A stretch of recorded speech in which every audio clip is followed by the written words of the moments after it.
the fuck is this world? 27th, there's another twist. Here we go. Dr. Fauci is contacted over email by this scientist named Christian Anderson. Christian Anderson is a virologist based in California who sort of started out as this whistleblower that the virus seemed unusual and might have resulted from a lab accident. Christian Anderson came to him with a 2015 paper by Zhang Li, who works at the Wuhan Institute of Virology. And Anderson says it looks like a how-to manual for creating SARS-CoV-2 in a lab. This is the paper connected to a scientist at the Wuhan lab. And if we scroll down here, you can see in the funding section, they cite 13 grants. All of those grants are connected to the US and the NIH, National Institute of Health. And 9 of those grants were signed by Anthony Fauci and the National Institute of Allergy and Infectious Disease. I mean, Redfield saw the same connections weeks prior, and now random scientists like Christian Anderson are finding more of these connections on the internet, and they're directly emailing Fauci about it. And they all agree this fur and cleavage site doesn't look natural.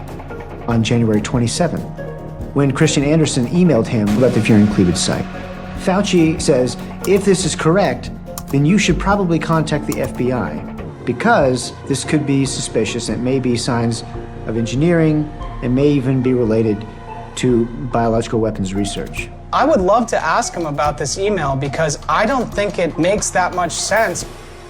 Why wouldn't he call the FBI? I mean, this is a guy who's been in government for 40 years, more. Why would he not call the FBI? And then, on January 31st, there's this paper from a group of scientists in India, Pradhan et al., and it points out not just the fur and cleavage site, but there are other areas of this spike protein that don't look natural and could be from HIV. Wow. Which is totally fucked up. Yeah. Yeah. And that is frightening. In addition to the fur and cleavage, And we've all heard about the HIV stuff, not just in the vaccines, but in COVID. They've been saying that they were in the vaccines, the HIV stuff. I don't know if you guys remember that. But maybe it's in the COVID and it was never the vaccines. And then they were saying that it was in the vaccines to explain it. But if they're mixing things like HIV, and now I don't believe HIV is what it is either, but there's definitely something that people get that destroys their immune system. It destroys their white blood cells, but it destroys everything, your energy, your immune system goes to shit, everything dies. So it's very fascinating to find out that they were in the spikes, they were finding HIV stuff. site. These 3 inserts were suspiciously similar to spike protein of HIV. At that point in time, Dr. Fauci began an email storm. He emailed other members of the United States government, as well as outside scientists, urgently asking their opinions about laboratory origin. And a lot of these panicked emails seem to be written to Sir Jeremy Farrar. Farrar is an extremely powerful scientist from the UK, and they seem to be back-channeling about how to handle this story. Fauci and Jeremy Farrar consulted on how to address the optics, inviting scientists to an emergency teleconference to be held the next day on a Saturday. You can look at the emails, like not a single email is written to Bob Redfield that night about any of this. I considered both Jeremy Farrar and Fauci scientific colleagues. We may not go out to dinner every night, but we were scientific colleagues, and I thought there was mutual respect. Redfield was not part of this February 1st teleconference that took place. It is unthinkable when there's a potential viral pandemic that the director of the CDC would not be part of this initial conversation. So this emergency teleconference happens right after on Saturday, February 1st. And they have invited Christian Anderson, who had emailed Fauci earlier with his concerns that this may be a lab leak. Anderson looped in Robert Gary, a Tulane close colleague of Anderson, and Andrew Rambo at the University of Edinburgh, and Eddie Holmes at the University of Sydney, who has worked very closely with the China CDC. So all these guys are on this Slack. They're saying stuff like the virus became loaded for human transmission, exactly what you would expect from lab engineering. The call appears to have been a shouting match between Anderson and Holmes, who had these suspicions about unusual aspects of the genome, and the gain-of-function virologists who had spent years saying that their work could not ignite a pandemic. We also know through Slacks that were exchanged during the call that there was some sort of quote-unquote big ask.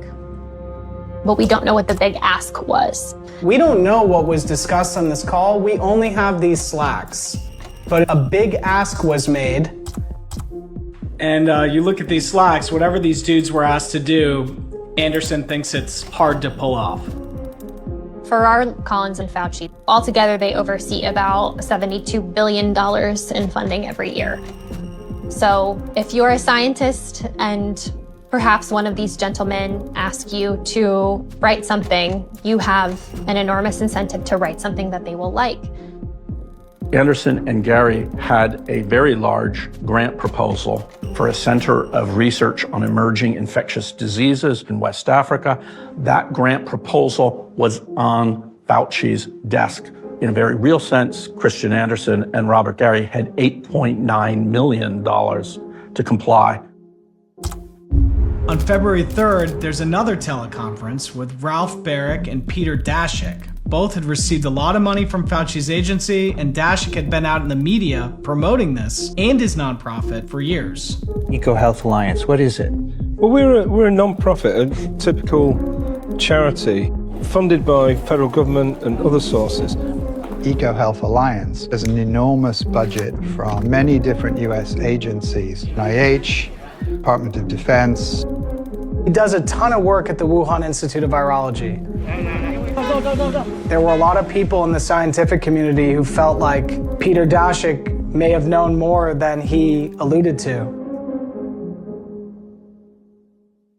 I mean, I really wonder, did Anthony Fauci think that too? The goal of this February 3rd meeting was to combat misinformation related to the origin of COVID-19. That was the stated goal.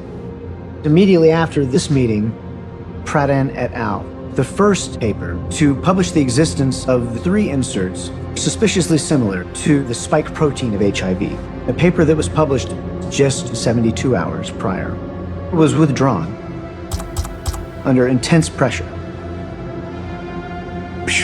Gone. Taken off the internet. Wow.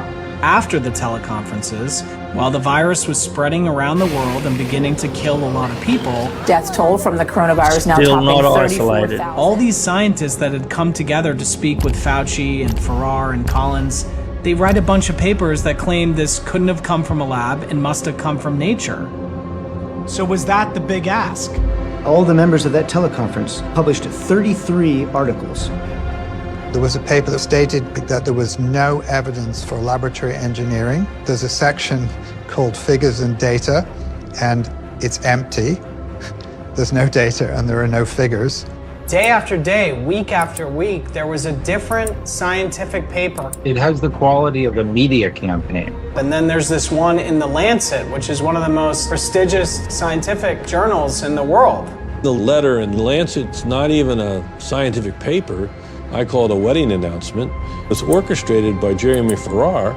It's basically an article saying that anyone who thinks this virus came from a lab is a conspirator.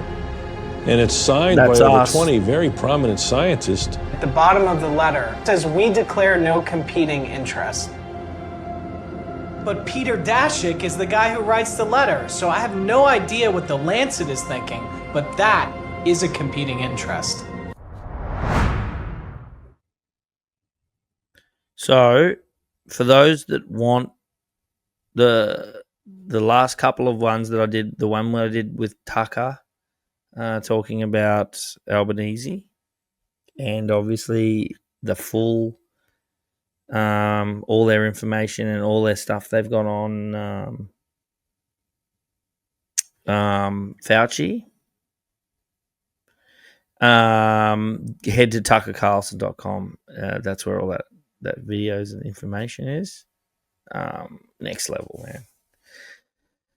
So that started me off, to be honest. I have read Robert Kennedy Jr.'s Anthony Fauci book, and that was eye-opening. I saw in the comment section quite a few people were talking about the AIDS stuff with Anthony. He became who he is now because of AIDS.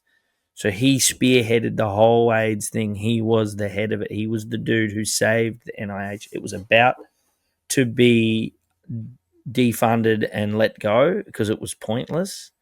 And then after the AIDS pandemic, they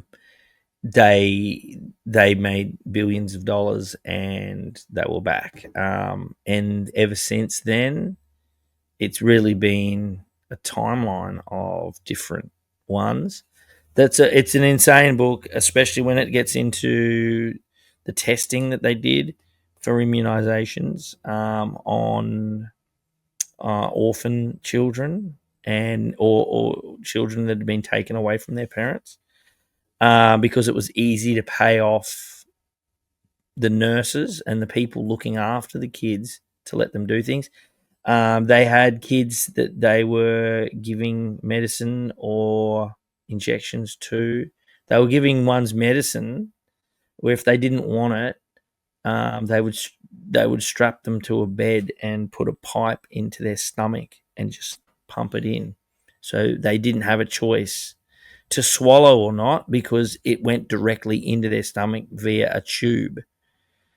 Some of the stories are very fucking hard to read. Very hard to read. And Robert Kennedy's never been sued for anything that he said about Fauci in that book. He's never had anybody dispute any of it, because they know if they do dispute it, then he's going to want the facts around it. And anything that he's talked about, they don't want to talk about. So that book still exists. It's still out there, and it's full of stuff. Yeah, it is peg feeding. It's fucking gross, man. I had to put the book down a couple of times. It's hard to hear, especially being a father, a new father. John's just said it there. They killed so many kids. It is fucked how many kids they killed. So anyway, I started my journey off on a lot of this vaccine stuff on the basis of the pandemic, and then I started looking into Fauci and then where his studies go. Obviously, because of this show, I read that book, and that really opened my eyes. And then I've read the Wuhan book that he wrote, which sort of alludes to their work in bioweapons and gain of function research. And it really is it isn't much of a rabbit hole. All the information's right there. It's really, really crazy. So that was one of the big ones. And then stuff like this, it's all starting to come out now. So, 3 years ago, if you'd mentioned any of this stuff, you would have been called a lunatic, a cooker, a crazy conspiracy theorist, a tinfoil hat wearer. They're his emails that they have. That's their minutes from their meetings. That's a scramble. If they were innocent and they had nothing to do with it, when people started approaching them saying, "Hey, this looks man-made," Why the scramble? Why didn't he ring the FBI? He said sounds like something you should ring the FBI, and then hung up, and then probably blackballed those guys. It's proper gross. And the fact that he's gotten away with it and getting away with it, and probably will get away with it. It's there's no words. I just can't believe that people can exist in this world so evil. And Bill Gates as well. I mean, I put those two dudes. I know they're not at the top. I know they're not the top bad guys. They're the top bad guys that we're allowed to know about. They're the main bad guys, that are running around doing things with targets on their back. I get that. But they're both motherfuckers. And I cannot believe that they're still roaming around, able to do what they're able to do. I cannot wait for Bill Gates' day to come.